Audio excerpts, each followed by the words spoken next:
He is water and He is fire. So if this world has to go through water, we're going through our water, Yahuwah. And if this world has to go through fire, we're going through the fire of Ruach HaKadosh, Yahuwah.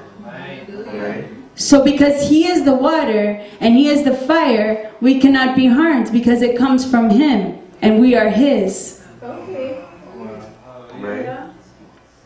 And we have nothing to fear because going through Him is only going to make us better. Hallelujah. Amen. Amen. So if you're afraid of calamities occurring in the nearby future in 2012, and if you think that horrible things are going to be coming to this planet, be encouraged because it's Yahuwah who brings them. Amen. For the purification of this planet, for the improvement of your house. This is the dwelling place that He shaped, that He formed, that He established for His creatures, His children, to hallel Him. Amen. This is, since the beginning, Yahweh's goal is to create a haven for His children. That's right. But since the evil one, Stan, wanted to take authority of all of that order and say, nah, I'm going to be Elohim. And I don't care what you did, I'm going to mess this up and this up and this up and this up and this. There's been a war being waged since before verse 2. And it's been constant. If we go to Yashar, beautiful book of Yashar, which we all need to read, you find awesome jewels in there. Let's go to the book of Yashar, and I'll give you a verse.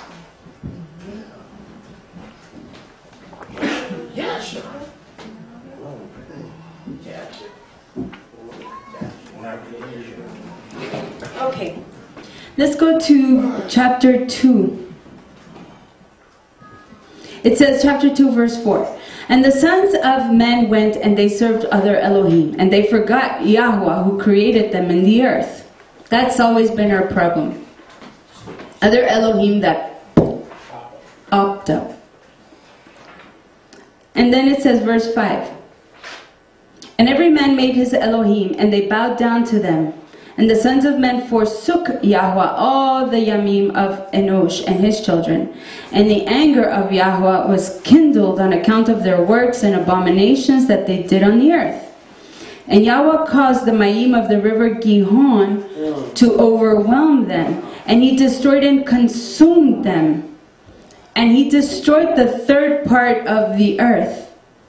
And notwithstanding this, the sons of men did not turn from their evil halachot, and their hands were yet extended to do evil in the sight of Yahuwah. Now we see here that there's a flood, not as massive as the one we see in verse 2 of Bereshit chapter 1, because this one destroys the third part of the earth. So a third part of the earth is imitating the third part of the heavens, which caused the problem in the first place.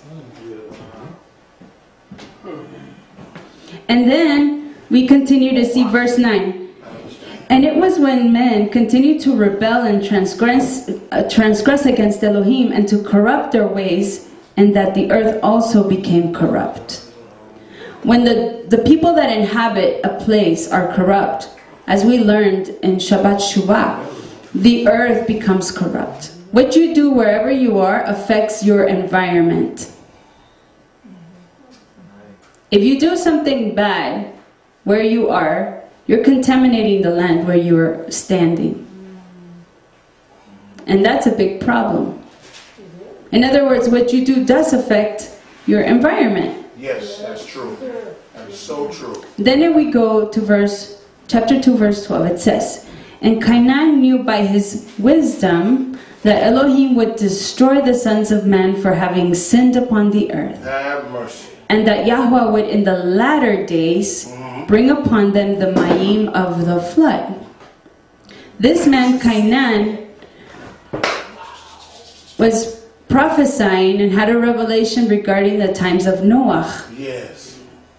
Then we go on to verse 19 of the same chapter, chapter 2 of Yashar, verse 19. It says, "For in those Yamim the sons of men began to trespass against Elohim, and to transgress the instructions that he had commanded to Adam to be fruitful and multiply in the earth." You see that? Wow. So they didn't want to be fruitful, and they did not want to multiply. Right. And we continue to go on. "And some of the sons of men caused their wives to drink a draught that would render them barren." Birth control.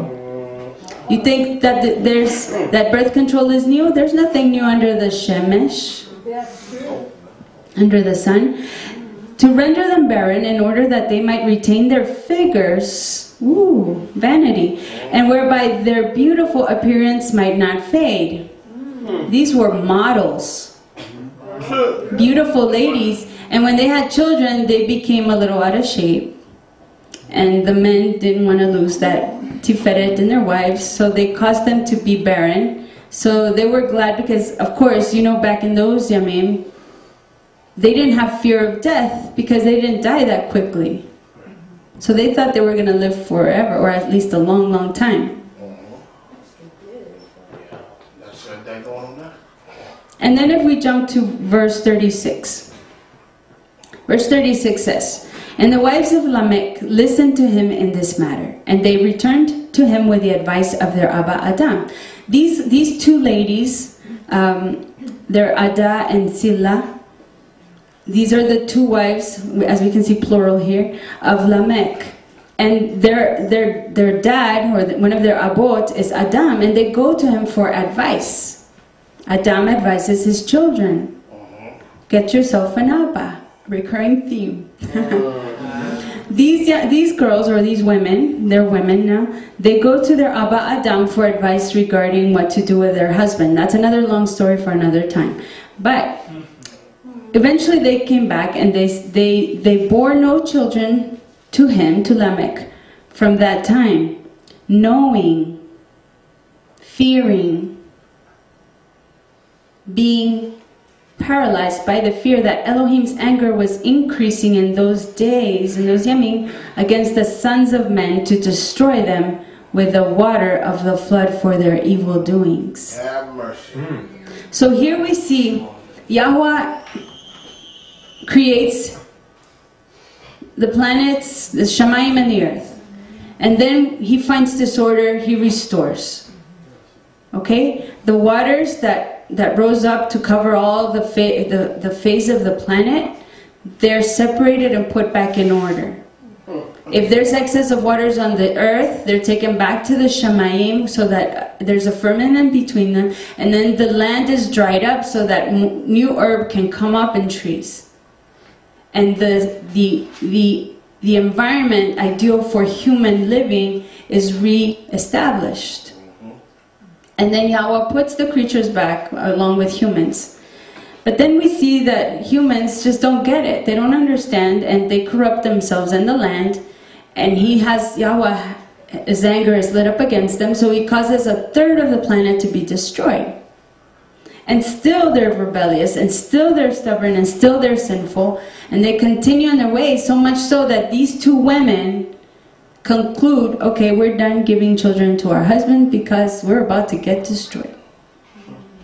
And isn't that the fear of even heathen or unbelievers today? No, I'm not going to have children. I don't want to bring children into this planet which has so much evil.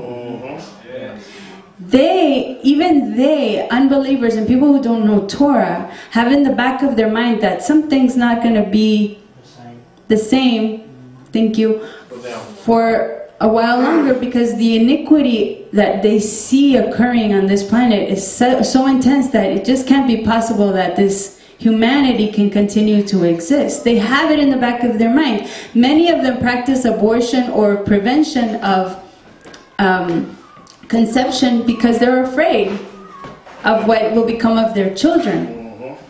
Just like these two women. Let's say that they're righteous, but they're not doing a righteous thing by following this fear. Because in the future we see, if we fast forward, that there's a promise of Yeshua through the ark of Noah. Amen. And if these women had had righteous children, righteous sons and daughters, maybe they would have gotten a ticket in that boat, in that cruise line. So those are things for you to meditate upon, that what we read and how we see things is not how we've seen them and perceived them. That looking at things closely in the English limits us. We do need dictionaries, and yes, we do need the Strong's Concordance because we don't know Hebrew. And therefore we need to refer to these references that Yahweh has allowed us to have at this point in time.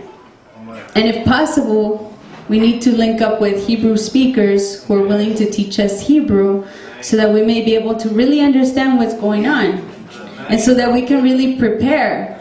And if there's no preparation except for what we do and how we say and how we think, we probably won't be able to gather food or run to this place or that place, but we can prepare ourselves so that we can go through that water and we can go through that fire with no problems. Amen. But the thing about here, to give you a little hope, let's go to Gilyana.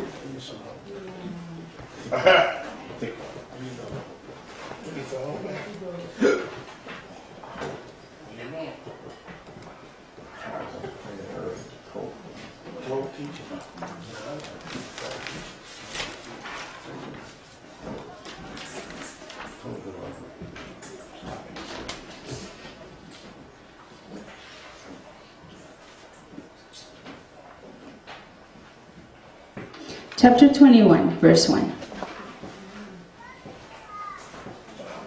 And I saw a renewed Shemayim and a renewed Olam. Somebody already saw what we're going to do, where we're going to live. It's already there. It's already there.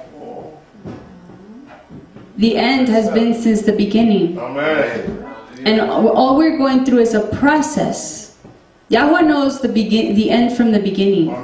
And He knows the reasons why all of these things are going to occur. And we don't have to fear because He is our Elohim. And once we've accepted the redemption of the Lamb, which was from the beginning, because Yeshua is not only the water and the light, but He's also the Lamb, then we can also rejoice because He saw a renewed Shemayim and a renewed world. For the first Shemayim and the first world had passed away, and there was no more sea. We have hope that this planet that is going into such a horrible state of being is going to be renewed. The war from the beginning was against the seed of man and the seed of all the creatures. The seed holds the key to perpetuity. If you mess with the seed, you mess with Yahweh. And they're messing with a lot of the seeds, if you haven't noticed. Try to go to buy some grapes with seeds, oranges with seeds, watermelons with seeds. I believe, it doesn't say so here, but it gives hints of this. That what really happened from the beginning, when Yahweh had made everything perfect, is that somebody got into the planet to corrupt the seeds. And it got to such an intense corruption that Yahweh could not stand it anymore. If it's true that there were dinosaurs on this planet, I would submit to you that those were genetically modified creatures that ran and walked on the face of this planet many, many years before Adam and Hawa. If they are true. And those myths of goat men or mermaids or things that had weird, queer, unusual forms, they probably did exist as well. They probably did exist as well. And men, as we see later on, it's not so absurd and